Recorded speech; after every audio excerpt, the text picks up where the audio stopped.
El día de hoy quisiera invitarles, por favor, a que vayan en su Biblia de nuevo al libro de Marcos. Gabriel nos guió en la lectura del libro de Marcos.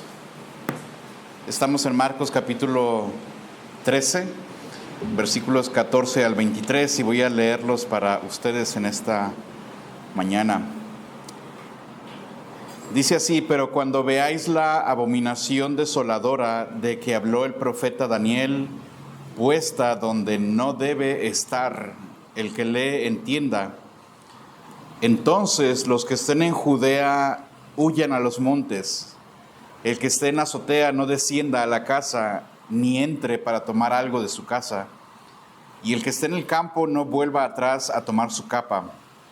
Mas hay de las que estén encintas y de las que críen en aquellos días.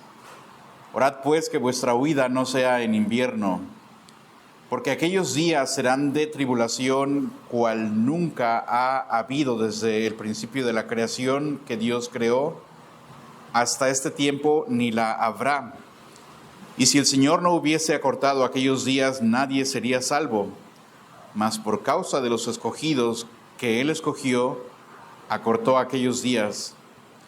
Entonces si alguno os dijere: mirad, aquí está el Cristo, o mirad, allí está, no le creáis, porque se levantarán falsos cristos y falsos profetas y harán señales y prodigios para engañar, si fuese posible, aún a los escogidos. Mas vosotros mirad, os lo he dicho todo antes. Oramos. Padre, te damos gracias en esta mañana por la oportunidad que nos das de reunirnos como tu pueblo, a escuchar tu palabra, a aprender más de ti. Y en este tema en particular, Dios, poder echar un vistazo al futuro. Es mi petición y deseo que aquellos que te conocemos podamos vivir agradecidos, Dios, por tu salvación, porque pase lo que pase en el mundo, sabemos que somos tuyos y que en tus manos estamos seguros.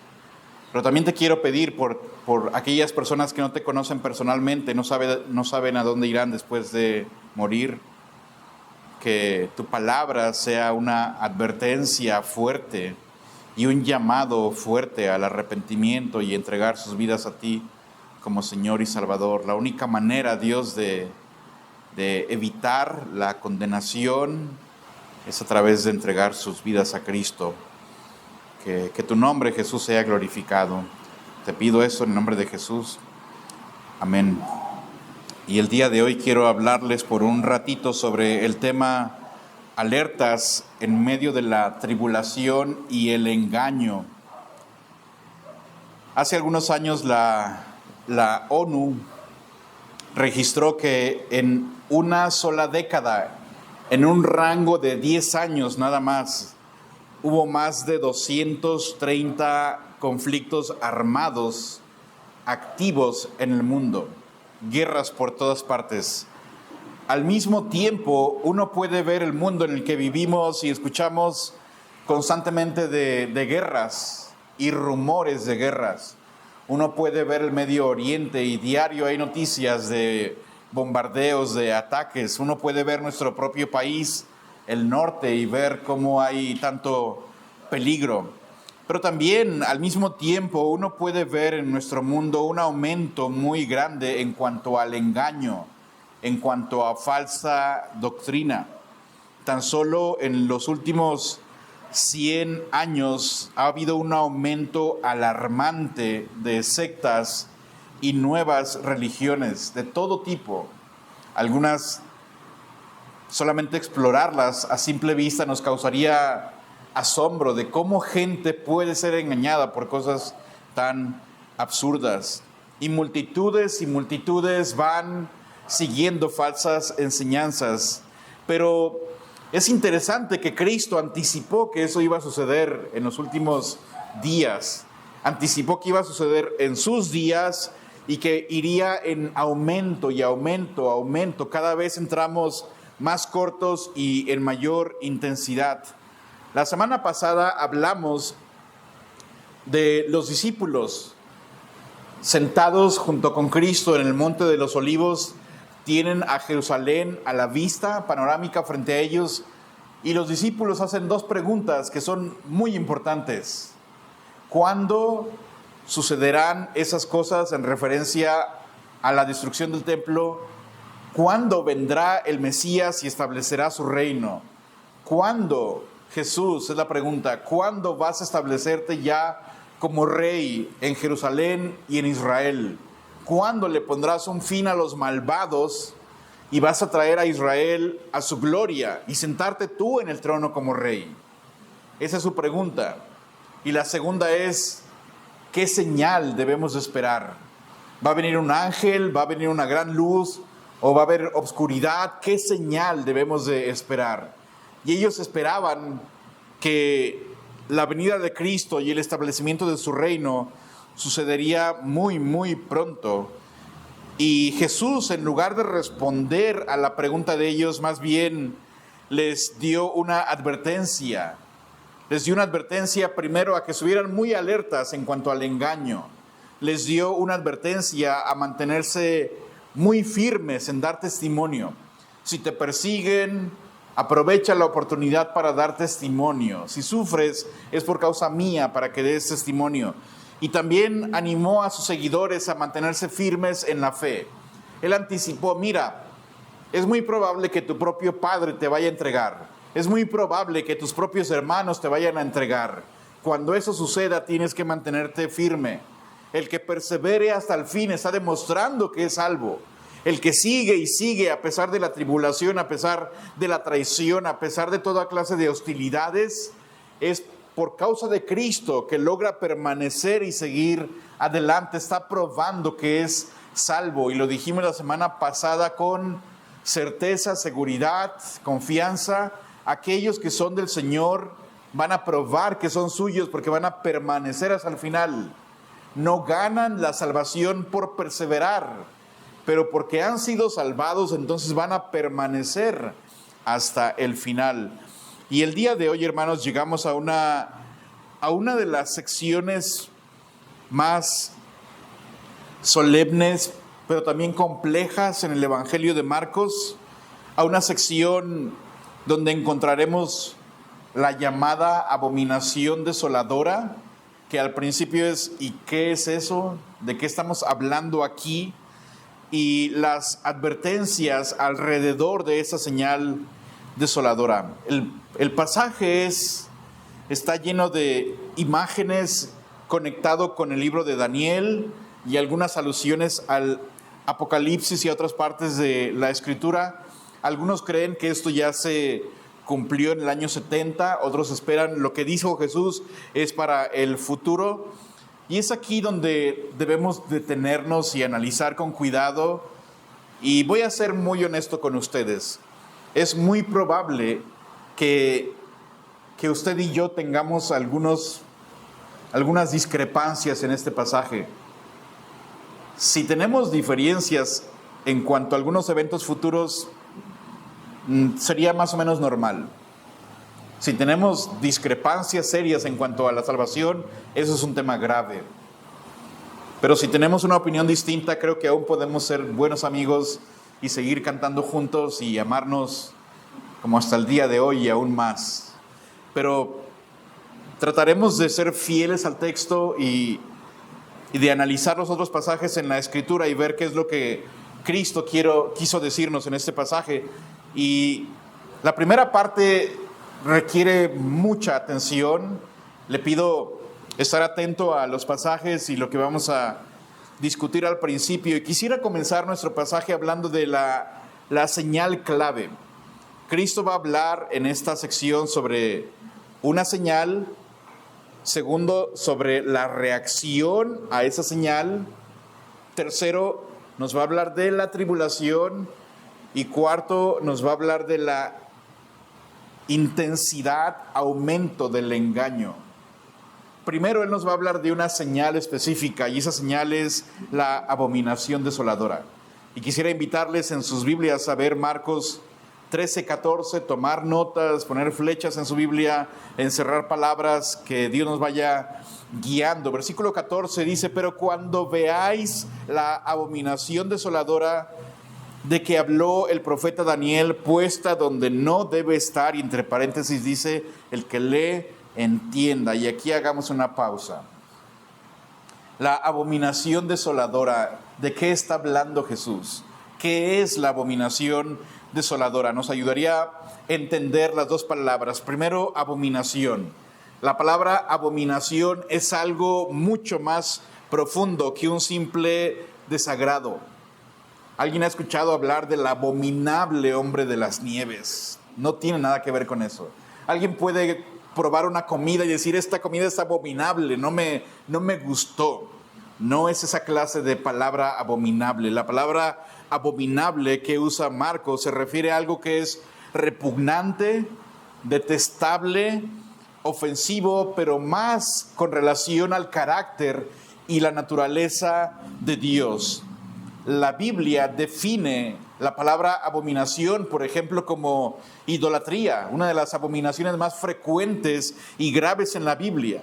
Abominación es cuando se toma la adoración que le pertenece al único Dios verdadero y se le atribuye a otro Dios, a Baal, a Zeus o a quien sea. Eso es algo abominable ante los ojos de Dios, detestable, porque tiene relación con robarle a Dios de su santidad, de su carácter, y tomar eso y atribuírselo a un Dios falso.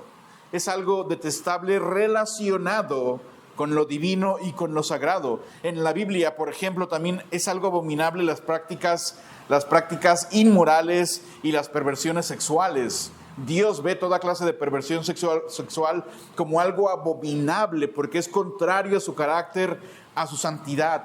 También la Biblia habla de cosas abominables como sacrificios humanos y prácticas paganas, invocar demonios, sacrificar niños a ídolos. Dios ve toda esa clase como cosas abominables. En resumen, ¿qué es una abominación? Entonces, es algo que no solamente es moralmente incorrecto, sino que es algo que contamina, profana la relación del hombre con Dios. Es un acto que por naturaleza es opuesta a la santidad y la naturaleza de Dios, que provoca el rechazo de Dios y en muchos casos provoca juicio directo de parte de Dios. Entonces, Cristo habla de una abominación, pero es la abominación, ¿y qué otra palabra tenemos? Desoladora. Desoladora implica un estado de destrucción total, ruina o abandono. Habla de un lugar desierto, pero que antes fue próspero. De un lugar que estaba bien, que tenía orden, que funcionaba, pero como resultado de un juicio muy severo ahora quedó en ruinas. Cuando unimos entonces abominación con desoladora, estamos hablando de una imagen muy poderosa en la Biblia. Abominación es el acto de profanación, de pecado en contra de Dios, y desoladora es la consecuencia de este acto. Estamos hablando de un pecado que ofende tan severamente a Dios que produce desolación, produce ruina, produce destrucción. Y Cristo está hablando entonces de un evento, de un objeto o de una persona que en sí es un acto de profundo desprecio, afrenta, rebeldía en contra de Dios y su naturaleza tan severo y grotesco que va a producir ruina total en grandes proporciones. Un pecado cometido con demasiada agresividad en contra de lo sagrado y divino y que produce juicio en grandes proporciones. Pero quiero que nos detengamos un poquito. Cuando veáis la abominación desoladora, quiero que vea la frase que está allí: puesta donde no debe estar. ¿Qué está diciendo Marcos? Porque parece un juego de palabras que ¿qué está diciendo? Cuando veáis la abominación desoladora, pero veamos la frase puesta donde no debe estar. Confirma la naturaleza de esta abominación, es decir, esta abominación está ocupando un lugar que no le corresponde. Es decir, un acto donde es ilegítimo que esté. Mateo 24:15, dice: por tanto, cuando veáis en el lugar santo, el lugar donde no debe estar. Marcos está hablando de algo cometido en donde no se debe cometer. Está hablando de una persona parada donde no debe de estar. Está hablando de un suceso en un lugar equivocado, de manera ilegítima, de manera incorrecta, en el espacio que Dios ha reclamado como suyo, sea en el templo físico, sea en el sentido futuro, en cualquier esfera que le corresponde solamente a Dios. Y en ese lugar se pone algo idólatra, perverso, malo. Es decir, está colocado en el espacio consagrado a Dios de manera ilegítima y de manera blasfema. Pero quiero notar también en el versículo 14 que esa abominación desoladora será algo visible. Si usted ve las primeras palabras de ese versículo, pero cuando veáis, es decir, va a ser algo físico, algo visible. Jesús no está hablando en un lenguaje simbólico como representa otra cosa. Él está diciendo es algo que sí vas a ver. Es algo físico, tangible, va a suceder. Y los oyentes de Jesús esperaban entonces un evento, una persona, un objeto, algo pecaminoso que profanara lo sagrado y lo destructivo. Pero después hay algo, se agrega más complejidad, porque el versículo dice, bueno, pero cuando veáis la abominación desoladora, hasta ahí vamos más o menos entendiendo. Pero después dice de que habló el profeta Daniel. Y Jesús nos está diciendo, esta abominación de la que les estoy hablando no es algo nuevo. Daniel ya nos había hablado de esto. Y entre paréntesis nos está diciendo, el que lee, entienda. Nos está diciendo, hey, tienes que poner mucha atención a lo que eso significa y tienes que poner mucha atención a lo que Daniel dijo. Nos está invitando al discernimiento y también nos está diciendo que si no ponemos atención podríamos ser engañados. Daniel 12:10 repitió algo semejante. Los entendidos, ellos comprenderán.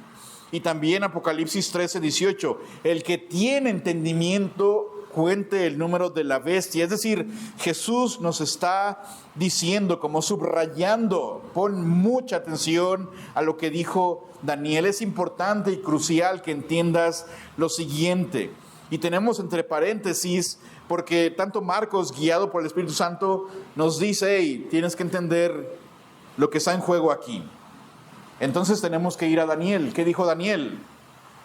Cristo está diciendo, mira, la abominación desoladora, Daniel habló de ella, tenemos que ir al libro de Daniel. Pero ¿qué parte de Daniel? Jesús no dijo Daniel 4:8, Jesús no dijo la tercera parte del libro de Daniel, solo dijo, Daniel habló de esto.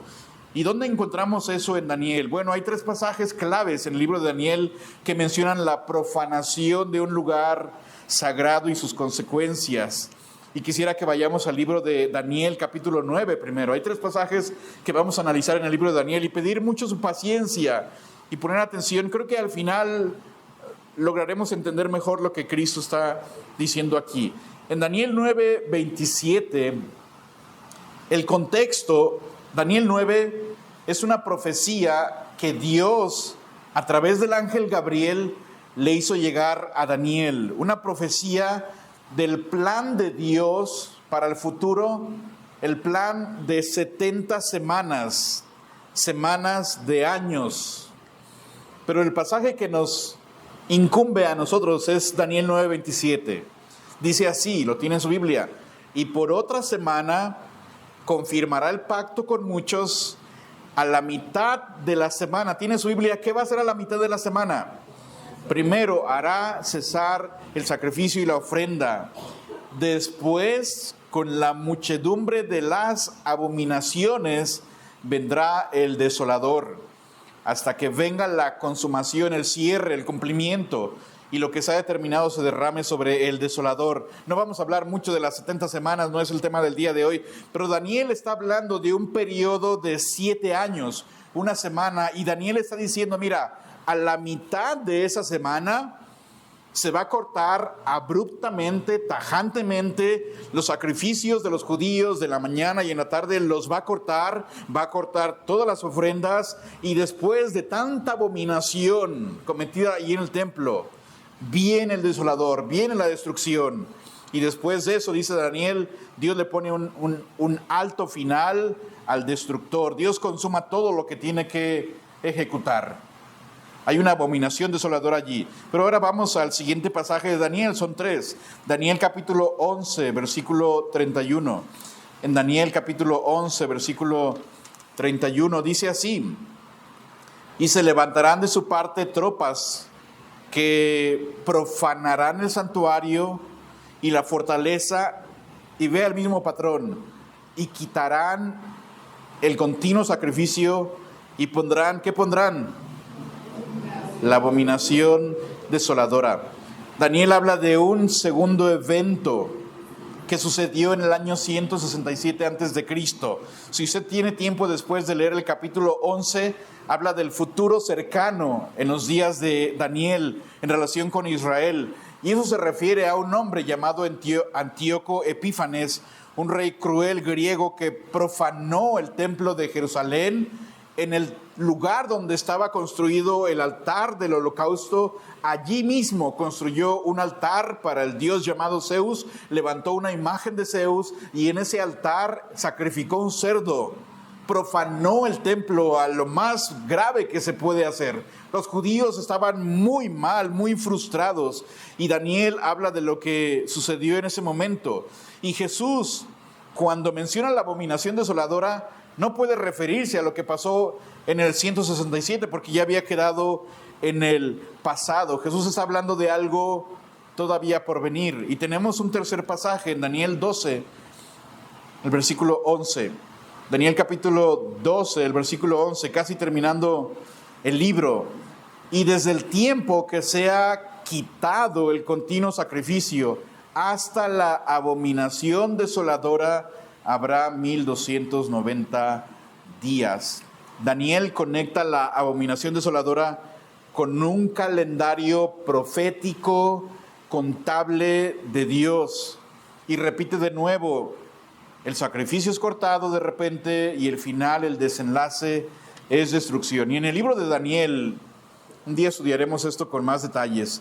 Los tres pasajes relacionados con la abominación desoladora tienen el mismo patrón. 4 cosas. Se quita el sacrificio de manera repentina, se corta. La segunda cosa, se profana el templo o el lugar santo. Tercer cosa que pasa, la abominación causa desolación, destrucción o juicio. Y cuarta cosa, Dios juzga, Dios consuma el juicio castigando a los malos. Hay un mismo patrón en Daniel una y otra vez. Entonces, ¿qué es la abominación desoladora? El acto en contra de Dios de profanar lo sagrado y que produce destrucción. Y ahora viene otra pregunta: ¿cuándo sucederá la abominación desoladora? ¿Ya pasó o va a pasar en el futuro? Resumamos aquí. Daniel habló de un evento que se comete un pecado horrible relacionado directamente con Dios. El mal se burla de lo santo. Un pecado pretende denigrar, humillar a Dios y produce gran destrucción. La pregunta es, ¿ya pasó? La respuesta es sí y no. ¿Ya pasó? Sí. Como mencioné, en el año 167, Antíoco Epífanes construyó un altar a Zeus, prohibió que los judíos ejercieran su fe, prohibió todos los sacrificios y cualquier judío que practicaba su fe fue muerto. Terminó en caos, muchos judíos murieron. Al final un grupo llamados los Macabeos se levantaron y expulsaron a todos los extranjeros del país y hubo un avivamiento allí. Se levantaron y purificaron el templo. Pero Jesús no puede referirse a eso porque eso ya había pasado. Él está hablando de algo que va a pasar. Entonces no puede ser la abominación desoladora de la que habló Daniel en relación con Antíoco Epífanes. Ahora hay un segundo evento que sucedió en el año 70 después de Cristo. Jesús profetizó, recuerda, no quedará piedra sobre piedra, el templo iba a ser destruida. ¿Sabe qué sucedió en el año 70? Viene Tito, el emperador, y viene rodeado, viene con los soldados romanos, rodean a Jerusalén. Lucas habla de eso. Y llegaron al templo, lo destruyeron por completo, no quedó piedra sobre piedra. Y los romanos entraron por la ciudad con sus estándares de águilas, hablando de sus dioses. Y para los judíos eso es una abominación. Y cuando destruyeron el templo, el lugar que estaba en ruinas, allí mismo pusieron sus estándares de sus deidades, diciendo: nuestros dioses nos entregaron el templo de los judíos y allí ofrecieron sacrificios. El historiador Flavio Josefo dice que los judíos tuvieron que huir por todas partes, a los montes y a todos los lugares, y él calcula que murieron más de 1 millón de judíos por hambre, guerra, y muchos judíos fueron esclavizados. Y ahora, mucho de lo que Jesús describe a continuación en el pasaje sí sucedió en el año 70 después de Cristo. Sí hubo una abominación, sí hubo desolación, sí hubo gente huyendo a los montes, hubo mucha devastación. Pero cuando analizamos los versículos que siguen, y ahorita llegaremos a ellos, Jesús habla de urgencia en huir, que sin duda sí sucedió en Jerusalén. Fue rodeada el templo, el lugar sagrado, sí fue profanado, sí fue una abominación para los judíos, y de hecho sí fue destruido por completo. Sin embargo, algunas cosas que Jesús enseñó a continuación no encajan con lo que sucedió en el año 70. Algunas cosas, como Jesús dijo, va a haber gran tribulación como nunca la ha habido, eso no pasó en el año 70. De huir y que va a haber catástrofes a nivel cielo, luna, eso no sucedió en el año 70. Entonces, creo, hermanos, que lo que sucedió con Antíoco Epífanes, y creo que lo que sucedió con Tito en el año 70, son sombras, tipos, prefiguraciones, como si usted quiere decirle un anticipo o un vistazo, pero de lo que iba a suceder después. Creo que Cristo está hablando de una abominación, no que ya pasó, pero mira, ya pasó una vez, mira, pasó una segunda vez, pero esta vez que viene en el futuro, esta es el cumplimiento. Los otros eran sombras, los otros eran como una probadita o un cumplimiento parcial para que veas que esto es real y se va a cumplir. ¿Sucedió en Israel? Sí sucedió. ¿Hubo destrucción? Sí. ¿Se profanó un lugar santo? Sí, pero Jesús está hablando de algo a niveles globales y catastróficos y mucho más grandes, algo futuro y global conectado con el regreso de Cristo. En la Biblia hay profecías, de hecho, que son de doble cumplimiento, que se aplican a dos eventos diferentes. Por ejemplo, Oseas dice que de Egipto llamé a mi hijo. ¿Y a qué se refiere eso? Se refiere tanto a Israel, que fue sacado de Egipto, de la esclavitud, pero también se refiere a Cristo, que fue llevado a Egipto porque Herodes estaba matando a todos los niños. Entonces hay algunas profecías que tienen doble cumplimiento y algunas que se cumplieron una parte y otra parte se va a cumplir en el futuro, y creo que esa es una de esas profecías. Creo que la abominación desoladora de la que Cristo habla está en 2 de Tesalonicenses 2, y me gustaría que vean en sus Biblias 2 de Tesalonicenses capítulo 2. Este pasaje es importante, es muy importante y clave. Pablo, inspirado por el Espíritu Santo, escribió años después de Cristo en 2 de Tesalonicenses capítulo 2, y creo que después de escuchar todo esto, muchas cosas van a encajar bien.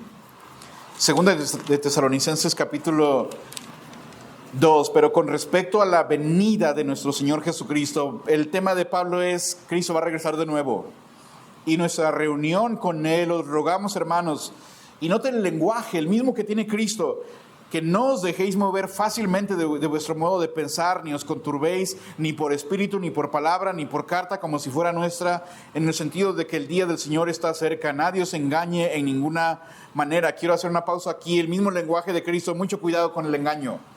Es el punto. Pero el versículo 3, nadie os engañe en ninguna manera, porque no vendrá. ¿Qué es lo que no va a venir? El Señor no va a venir. Todo esto no va a suceder, porque no vendrá sin que antes venga la apostasía. ¿Y qué más? Y se manifieste el hombre de pecado, el hijo de perdición. Pablo está diciendo: mira, antes de que Cristo venga, primero tiene que aparecer el hombre de pecado, hijo de perdición. Versículo 4 describe lo que va a hacer él: el cual se opone y se levanta contra todo lo que se llama Dios o es objeto de culto, tanto que se sienta en el templo de Dios como Dios, haciéndose pasar por Dios. ¿No os acordáis que cuando yo estaba todavía con vosotros os decía esto? Y ahora vosotros sabéis lo que lo detiene, a fin de que a su debido tiempo se manifieste.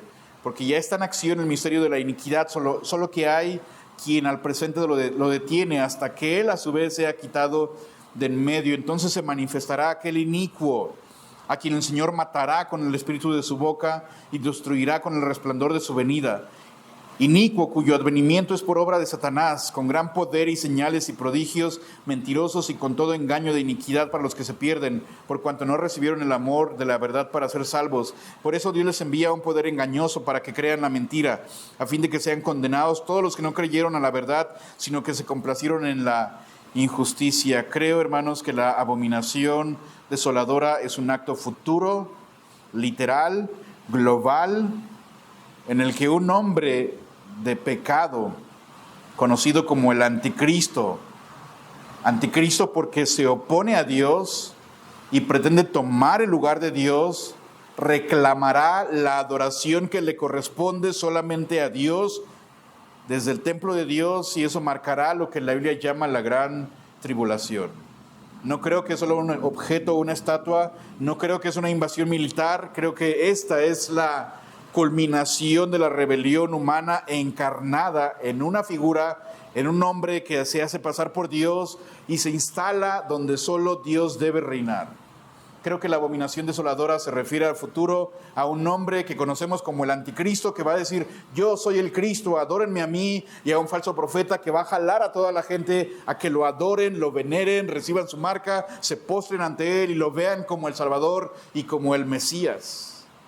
Daniel habla de un periodo de gran aflicción para Israel, para el pueblo de Dios, y que termina con esta abominación marcando como el punto medio o detonante. Jesús en Marcos 13 coloca la abominación desoladora como el gatillo que dispara, que prende la gran tribulación. Y dicen, entonces nunca va a haber tribulación como ha habido. Y Pablo en 2 Tesalonicenses dice que la manifestación de este hombre de pecado ocurre antes de la venida de Cristo y nuestra reunión con él. Y Apocalipsis 13 y Apocalipsis 19 ubican a esta figura como el clímax de todo el sistema anticristo y anticristiano, justo antes de que Cristo regrese visiblemente. Entonces los discípulos preguntaron: ¿qué señal habrá de tu venida? Creo que es esta. Este es el disparador, este es el detonante.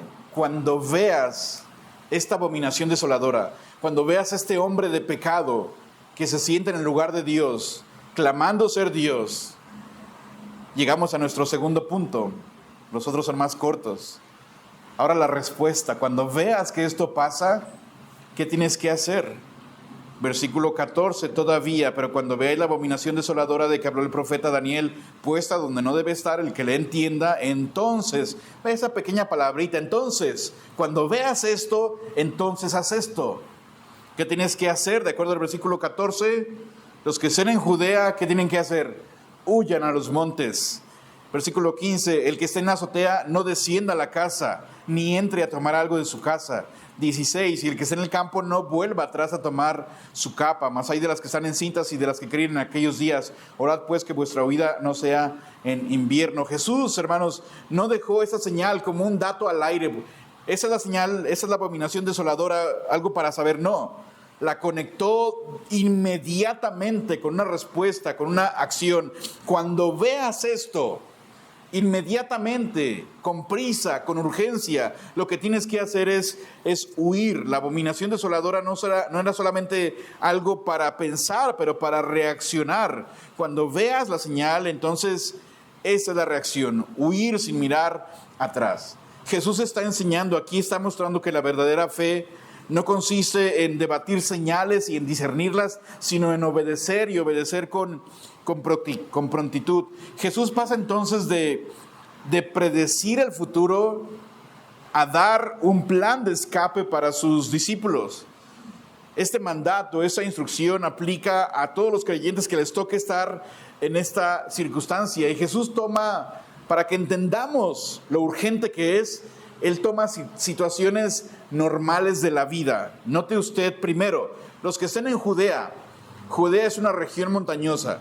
Si estás allí, huye a los montes, escóndete en alguna brecha, escóndete en alguna hendidura, una zona remota, alejada del conflicto, de la zona de guerra, de la persecución. Pero también dice, mira, los que están en la azotea, no desciendan a su casa ni entren a su casa a tomar algo. Las casas judías tenían el techo plano que servía como terraza, servía como un lugar de descanso, reposo para guardar ahí alguna cosecha o solamente tomar el fresco. Y las escaleras para llegar a la azotea estaban por afuera. Es decir, podías bajar de la azotea sin entrar a tu casa. Jesús dijo, ya no entres a tu casa. Si se te quedó algo, no entres allá. La situación es tan grave, tan urgente, que lo que importa es salvar la vida, no los bienes materiales. No es que, pero es que se me quedó mi tablet o ocupo las fotos de los abuelos o algo. No. La situación es tan urgente que si estás en la azotea, ni siquiera entres ya a tu casa a tomar nada. No es como, pero se me olvidaron ahí las tarjetas o dejé allí algo. No. La situación de Jesús es tan urgente. Cuando veas la abominación desoladora, huye.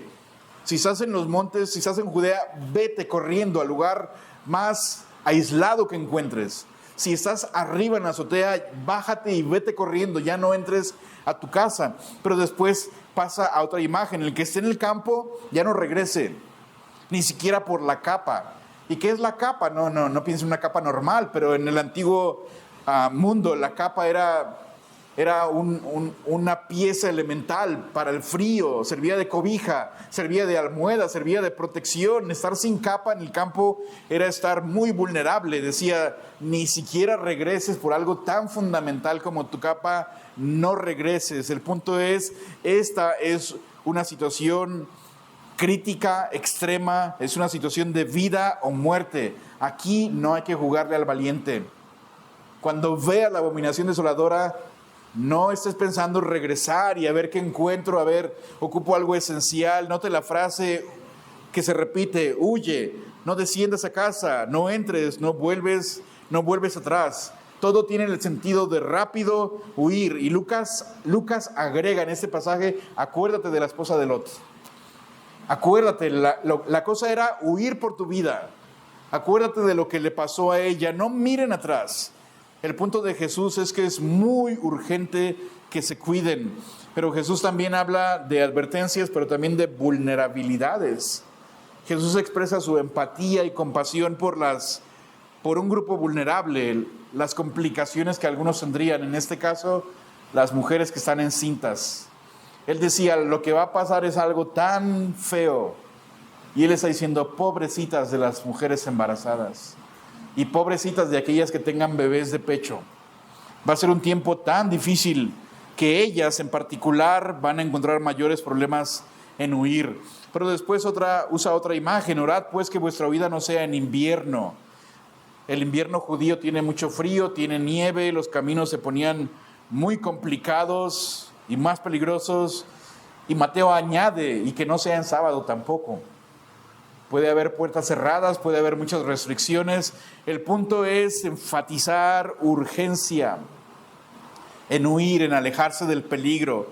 Y quiero hasta aquí destacar, Jesús primero habló de una señal clara, la abominación desoladora, y luego una respuesta urgente cuando veas eso, huir sin demora.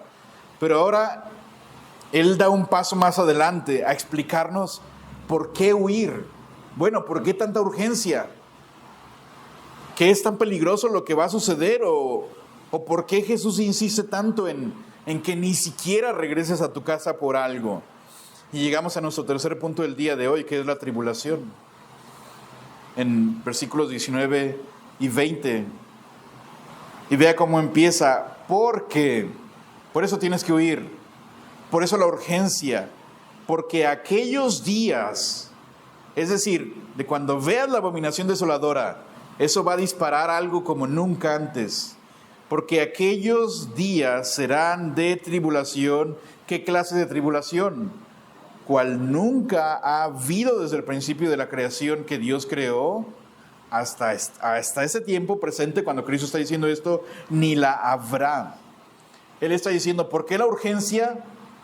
Porque cuando veas la abominación desoladora, eso va a disparar, eso va a detonar un tiempo que el mundo no ha visto Ni antes, ni ahorita, y fuera de ese tiempo no va a haber algo parecido. Jesús no habla de una tribulación más, sino de una que no ha tenido igual en toda la historia. Daniel 12:1 dice: será tiempo de angustia cual nunca fue desde que hubo gente hasta entonces. Los eventos de Tito en el año 70 fueron muy trágicos, murió mucha gente, pero no fueron la peor tribulación mundial, ni se comparan con las guerras mundiales, genocidios o eventos globales que se predicen en Apocalipsis. Esta tribulación de la que habla Cristo es mucho más severa, marcada con juicios divinos, catástrofes naturales, persecución a nivel global para los creyentes. Jesús habló de la tribulación de un modo que nunca antes hemos experimentado. Antes habló de guerras, rumores de guerras, pero eso es otra cosa. Aquí escaló a un nivel como nunca antes se ha visto. Aquí es la culminación, el clímax del sufrimiento humano bajo el juicio divino y el engaño satánico. Y no es el tema del día de hoy, no estamos estudiando Apocalipsis ni la gran tribulación, pero cuando vemos la Biblia, vemos Mateo 24, Marcos 13, Daniel 12, Apocalipsis 6 al 16 y muchos pasajes de Apocalipsis, ¿cómo describe la Biblia ese tiempo de tribulación o gran tribulación?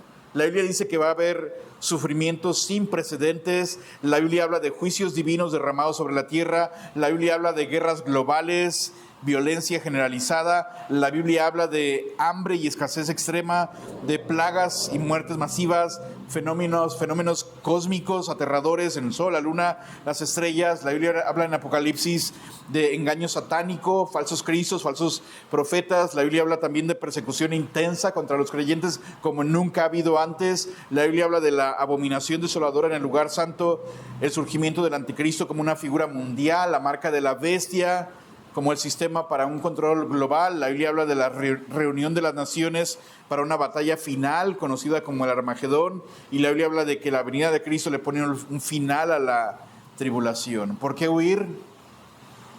Porque el mundo nunca ha pasado por un tiempo tan duro como el que está aún por venir. Todo lo que hemos visto hasta el día de hoy, hermanos, en cuanto a catástrofes, actividad satánica, demoníaca, todo lo que hemos visto de engaño, mortandad, hambres, no se compara con lo que está aún por venir. ¿Qué tan severo va a ser este tiempo? Versículo 20 nos responde que si el Señor no hubiera acortado aquellos días, nadie sería salvo. ¿Qué tan severo va a ser? Tan severo que si el Señor no le pone un límite a tantas catástrofes, nadie lograría sobrevivir. ¿Y por qué le pone un límite? ¿Por qué acorta los días?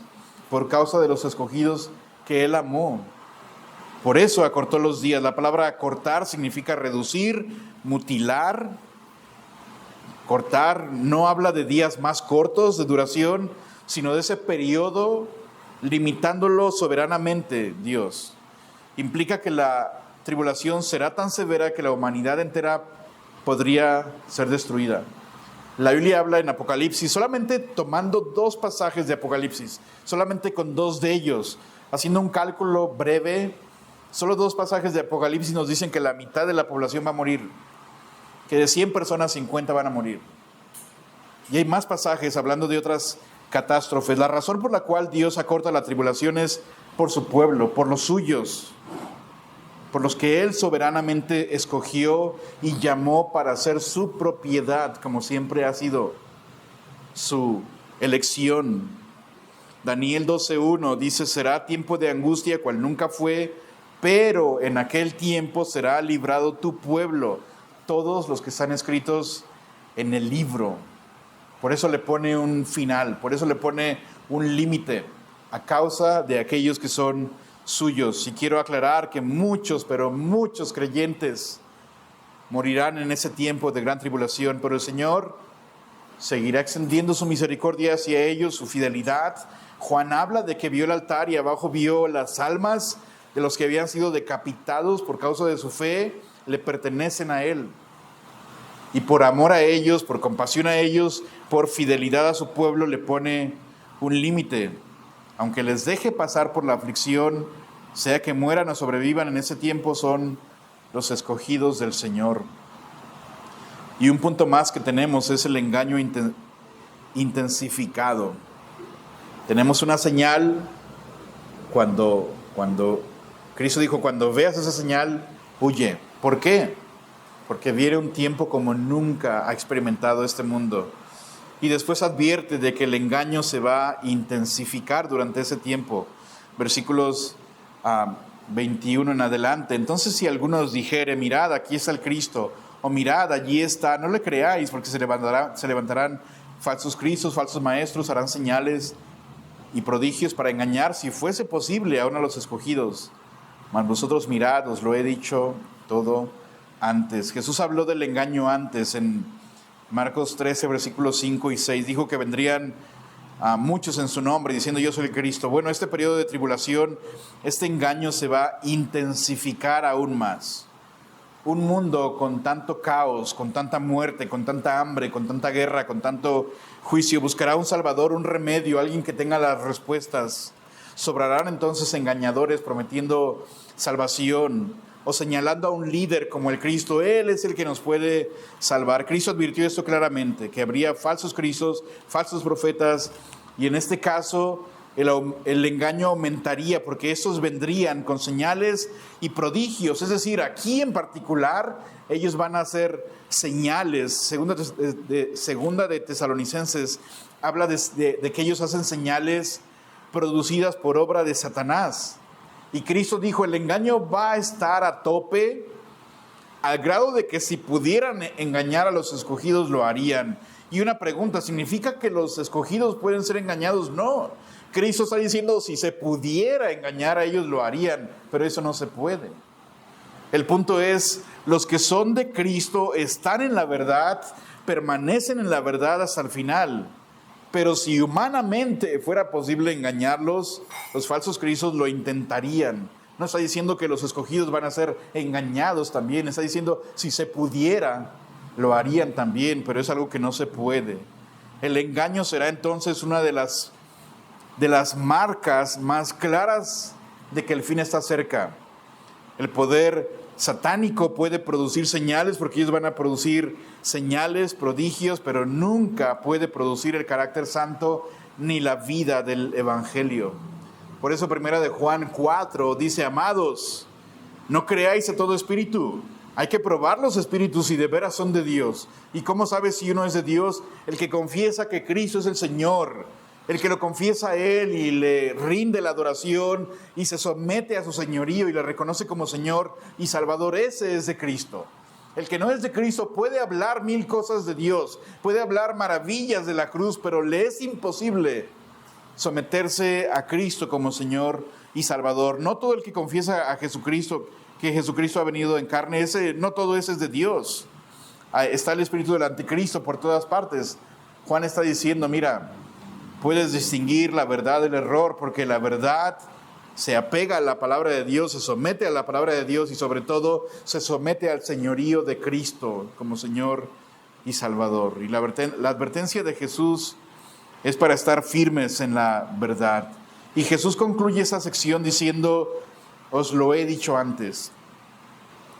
Y quiero destacar aquí que Jesús, la clave de Jesús no está en buscar nuevas revelaciones ni señales espectaculares, sino descansar en la palabra que Él ya nos ha revelado. Él está diciendo, cerrando esa sección, miren, yo ya se los dije todo antes. ¿Quieres saber qué va a pasar? ¿Quieres saber en dónde está tu fe? ¿Quieres saber qué esperar en el futuro? Ven a la palabra de Dios. No a escuchar a un predicador que está hablando de señales y una nueva revelación y unas señales en el cielo. Segunda de Timoteo 3 dice que toda la palabra, toda la escritura es inspirada por Dios y ella es útil para enseñar, redarguir, corregir, instruir en justicia, a fin de hacer de ti y de mí personas maduras, perfectas en la fe, conforme a Cristo. La verdad está aquí. El Señor está invitando a sus discípulos y a sus seguidores a limitarse a lo que Él nos ha dicho y solamente eso. Alguien va a venir por allá, mira, allá está el Cristo, mira, allá tiene la solución, o mira, aquí hubo una señal allá en el cielo y un arco iris por allá, y unos ángeles dijeron, no, ¿Qué dice la palabra de Dios? Me someto a ella, me someto a lo que Cristo ha dicho. Los falsos cristos surgen porque la gente tiene esa hambre de un Salvador visible y fácil.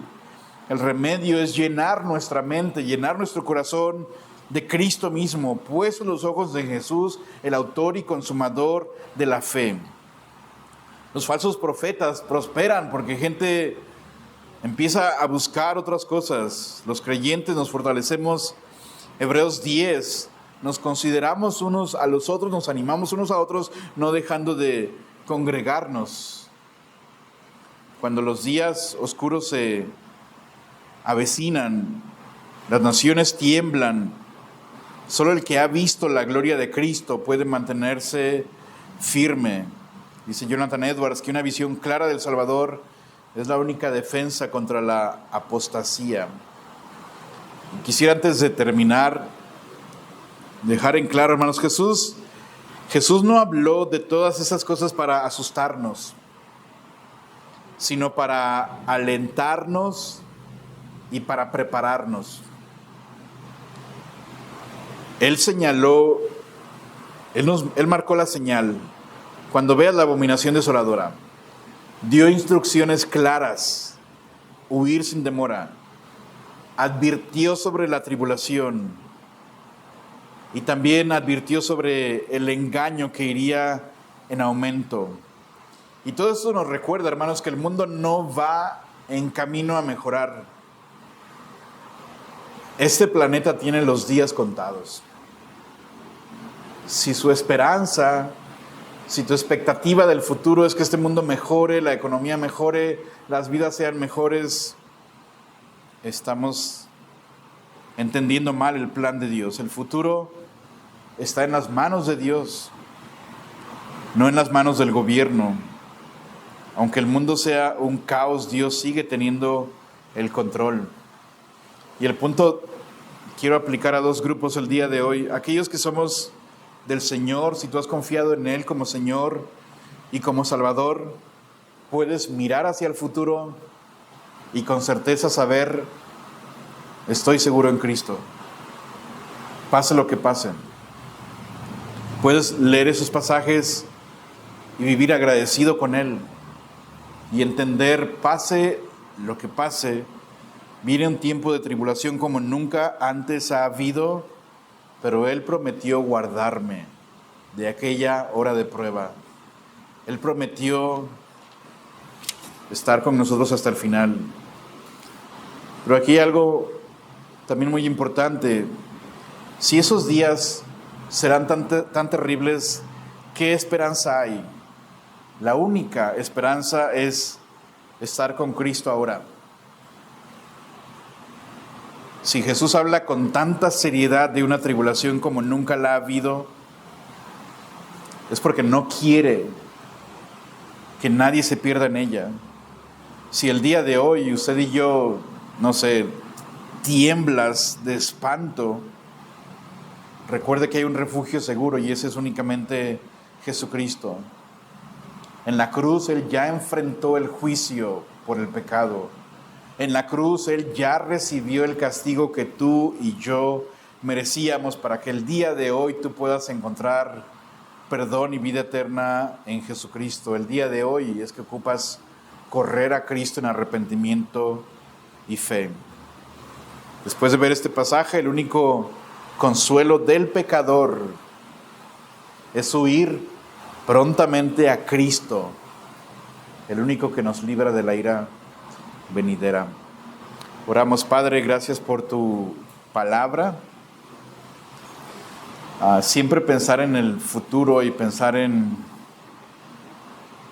esos temas apocalípticos puede crear temor en muchas personas. Quiero pedirte, Padre, que si alguien no te conoce personalmente, pueda entender con seriedad que adelante hay un tiempo horrible como nunca ha habido antes.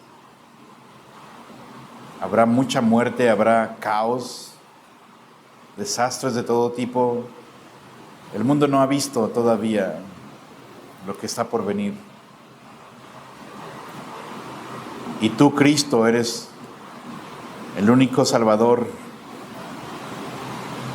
Solamente en ti hay esperanza, Dios. Solamente en ti hay seguridad. Gracias por haber tomado nuestro lugar en la cruz, por darnos vida eterna, librarnos de la ira, Dios. Te pido, Dios, si alguien no te conoce hoy pueda entregar su vida a ti, y aquellos que te conocemos podamos vivir agradecidos, viendo al futuro, pero sabiendo que en ti estamos seguros, Padre. Ayúdanos más bien a dar testimonio de ti a otras personas. Gracias por tu palabra, Jesús, en tu nombre oramos. Amén.